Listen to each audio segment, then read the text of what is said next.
মান্দাঘাটাৰ বাগৰা হাফিজ ৰহমান আলী শাহ সুফি দৰগাহ শৰীফত উলহ মালহেৰে উদযাপন কৰা হয় মহৰম। হাছান হুছেইনৰ মৃত্যু উপলক্ষে ইছলাম ধৰ্মাৱলম্বী লোকসকলে আজি পালন কৰে হুক বা মহৰম। এই মহৰম উপলক্ষে বাগৰাত প্ৰায় ৩ শতাধিক লোকৰ উপস্থিতিত অনুষ্ঠিত হোৱা এই মহৰমৰ জৰিয়তে মানৱ জাতিৰ কল্যাণ আৰু শান্তিৰ কামনা কৰা হয়। মান্দাঘাটাৰ পৰা মজনুৰ হকৰ প্ৰতিবেদন AIN লাইভ।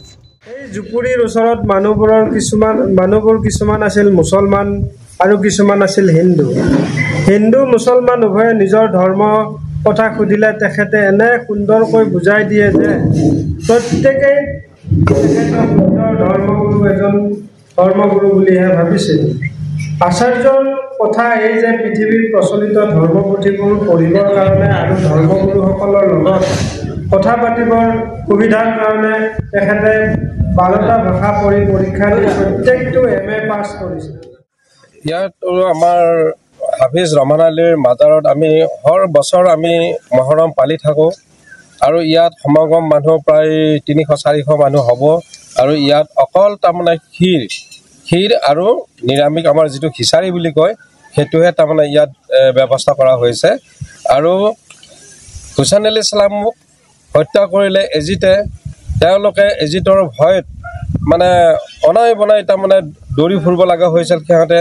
কাৰণ এটা কাৰণ এই বস্তুটো হৈছে খিলাফত, যিটো আধ্যাত্মিক, যিটো আল্লাহৰ জ্ঞান। কাৰণ এজিতৰ বয়স হ'বই নোৱাৰে। তেখেতে তাৰমানে এই এজিতৰ কাৰণে পলাই ফুৰা মানে 72জন মানুহ তেওঁলোকে তাৰমানে পৰিয়ালটো পলাই ফুৰিব লগা হৈ গৈছে। আজি তেওঁ কি কৰিলে, এজিতে কাৰবালা ময়দানত শ্বহীদ কৰিলে। সেইকাৰণে আমি তেখেতৰ কাৰণে আজি ইছলাম জিন্দা হৈ আছে আৰু আমি যি এজিত তেওঁলোকক আমি গৰিহণা দিছোঁ, অল পৃথিৱীৰ মানুহে তেওঁলোক গৰিহণা দিছে।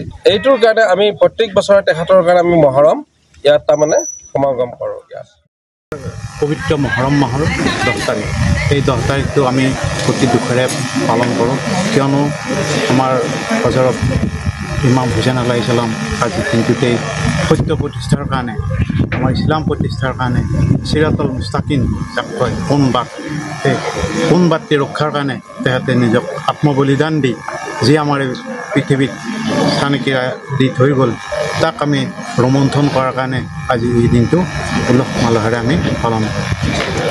আৰু আমি সমূহ বিশ্ববাসীক আমি আহ্বান জনাওঁ যে তেওঁৰ সেই চানেকি আমিও যাতে গ্ৰহণ কৰি আমাৰ সৰ্বোচ্চ ত্যাগ কৰি হ'লেও আমি পৃথিৱীত শান্তি প্ৰতিষ্ঠা কৰিব পাৰোঁ, তাকে কাম কৰোঁ।